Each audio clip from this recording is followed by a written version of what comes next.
Hi, this is Tom Salemi of DeviceTalks. I'm here at the lovely 160 Studios, looking to get the lowdown on where we are in the medtech industry with my friends Joe Mullings and Holly Scott of the Mullings Group. Thanks for joining me here in your place, guys. We're so glad to have you. It's always good to be here. This is great fun, and it's a really been kind of a crazy week for medtech. I want to just start off talking about the state of CEOs at our larger OEMs. We had the move that Brian Hansen made to 3M, Zimmer Biomet immediately elevating Ivan Tornos from the COO position, so great succession plan right in place. It seems to, I mean, it was an unusual transaction, but it's been I think a sequence of changes at the executive level at the larger medical device companies. So, Joe, let's start with you. Where are we sort of with the state of medtech CEOs? Are we in the midst of a transition of sorts?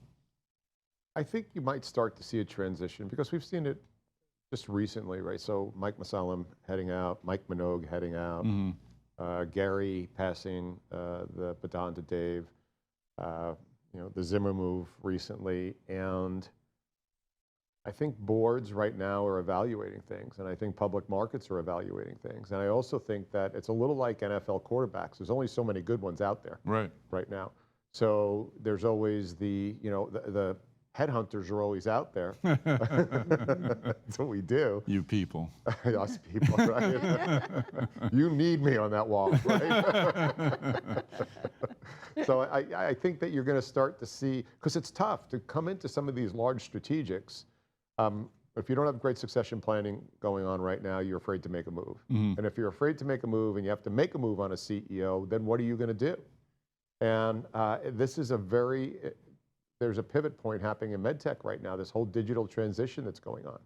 So I think you're going to have a lot of evaluations going on over the next 12, 18 months in the medtech industry, and we're starting to see that right now. Some retiring, they did their job, they're passing it on, they're getting to take a break. You know, both Mikes, Mussallem and Minogue, were going, you know, redlining for years and years and years.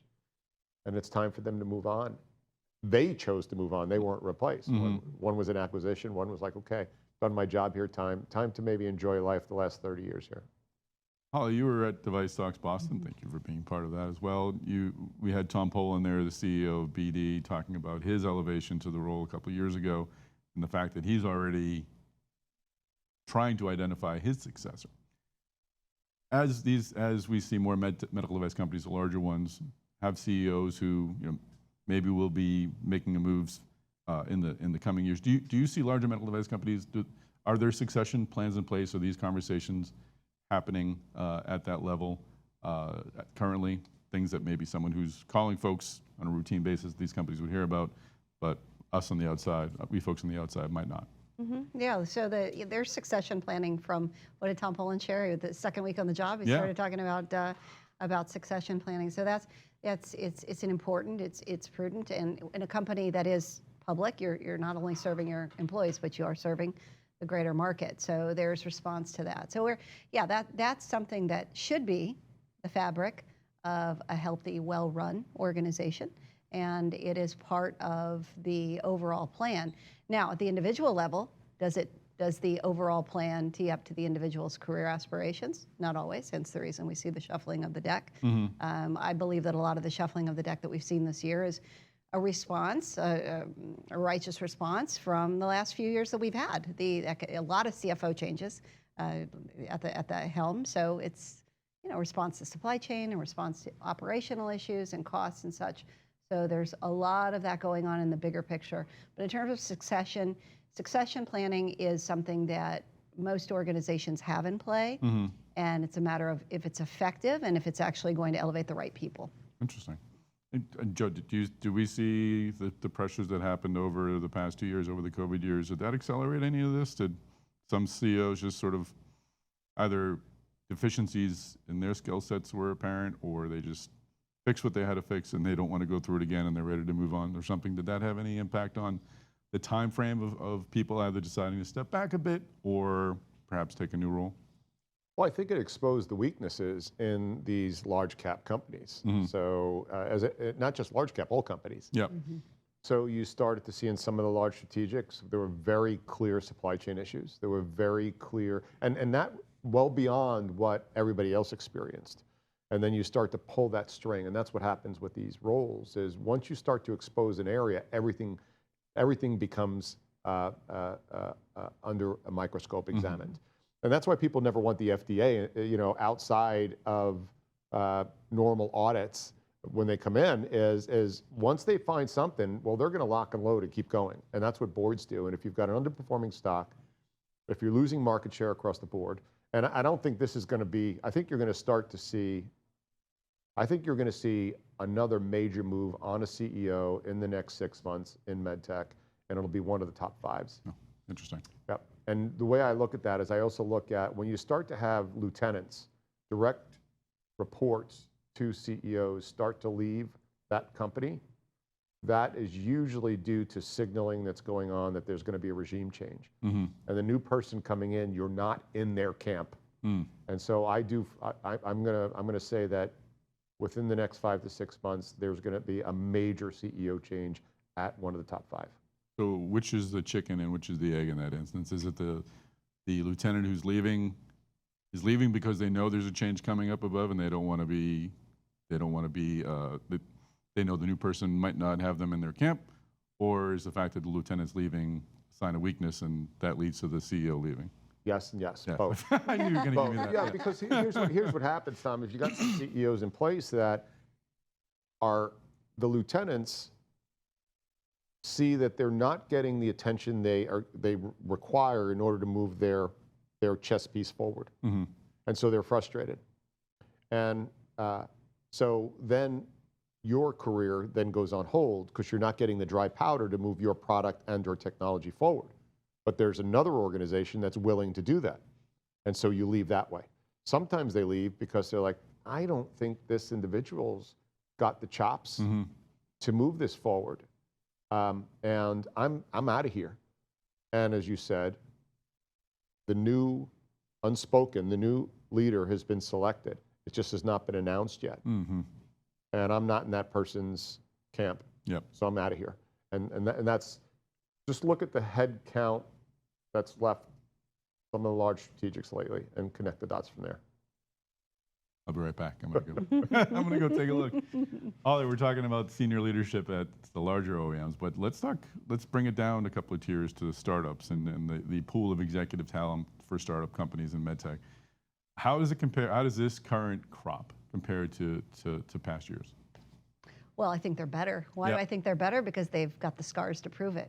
They've been through the last few years, and they come out with a stronger level of education around focus and what it takes to really get a company forward and get it over the line. They understand the scrutiny associated with financing and raising capital and what clear value proposition has to be made. The CEOs and the time that we're in right now, if they're coming through as they have the last few years, public or private, you've got leadership that has seen something that no one before them has seen. And to come out and to be able to take that moving forward, they are going to be incredibly strong. The one thing that the medical device industry always needs in leadership is clear focus. Clear focus, no distractions, not getting pulled into everything. They need to really make sure they stay on mark with what market they're looking to serve clinically and how we're going to wrap that up and package it into a place that's palatable for clearance and palatable for acceptance and adoption and palatable for reimbursement. And the leaders now on both camps, but primarily in the young companies, because they're the little engine that are driving through something new, they've had to prove this out 10 ways to Sunday in a much heavier scrutinized way than ever before. And you've been helping startups for many years in finding that right leadership. I'm curious, looking at the CEO position at medtech startups, how different is it today than it was 10 years ago, 15 years ago? Because it seems to be there's a lot more elements involved. We talked about patients being involved. We talked, obviously, more stringent regulatory, or at least continues to be stringent regulatory. But how different is the skill set necessary to be a CEO today? It's a lot more complicated than it was?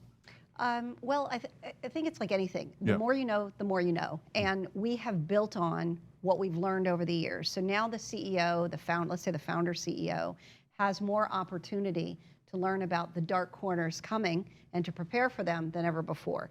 Where before the founder or the CEO was just guns blazing, I believe in this, I'm going to tell my story and somebody will give me money, that's not going to do it anymore. So now that we know that that's not going to happen, the individuals are becoming more educated about it. And that's been an incremental gain over time, but they're more prepared, the ones that can actually move the company forward. They have to be, and they have become based on what we've learned over the last 2 decades plus. And Joe, are they coming from any different backgrounds than they have in the past, medtech CEOs? Are we going to continue to draw from within medtech ranks, or are we going to see folks from perhaps other areas come in because they're bringing a necessary skill set that maybe it wasn't, is it more important now than it might have been? Well, I think there's an interesting evolution happening right now in medtech, and that's that digital influence. And you go back, gosh, I've been at this 32 years, and Holly, she's like 70 years old, so a little longer than me. I look good for my age, thanks. You too. But in the early days, you used to be able to get acquired even before you had clearance or approval from the FDA, right? You could just have a really good product platform and get acquired. And then once you got clearance, then you get acquired, because then it started to migrate there, right? But then now to get clearance, not to get acquired, you've got to have passed the FDA, then you've got to go adoption, ongoing utilization, and show a sales ramp, right? So that's been classic analog medical device. But we're moving into a time right now with AI and ML type product platforms that don't have the same clinical lift that was required in the last decade or so, when it really went to show me a sales ramp. And the investors getting into that now only have to invest maybe 20, 30, 40 million instead of 400 million because of the clinical lift and the sales build out. So I think you're going to have a different breed of CEOs coming in that still understand medtech, but understand the user and the way to cash positive on this adoption. And I think it's going to come around. The next wave of CEO is going to be about increasing efficiencies in the healthcare system. And it's not going to all be as clinical heavy as possible, meaning that how do I get a patient through quicker? How do I increase my efficiencies? How do I make care decisions? How do I shorten that pathway to evaluation of getting my reimbursement money, or from the payer, my money? And so that's going to be a brand new cast of CEOs that might be coming from the payers and the providers, rather than the engineers of the past or the people who have been insinuated into medtech forever. Well, it's an interesting time to be a medtech executive, no matter at what level, and I appreciate you both offering the insights on where we've been, what we're going to see, and where we're headed. Thanks for having me here again today at 160 Studios. Always fun.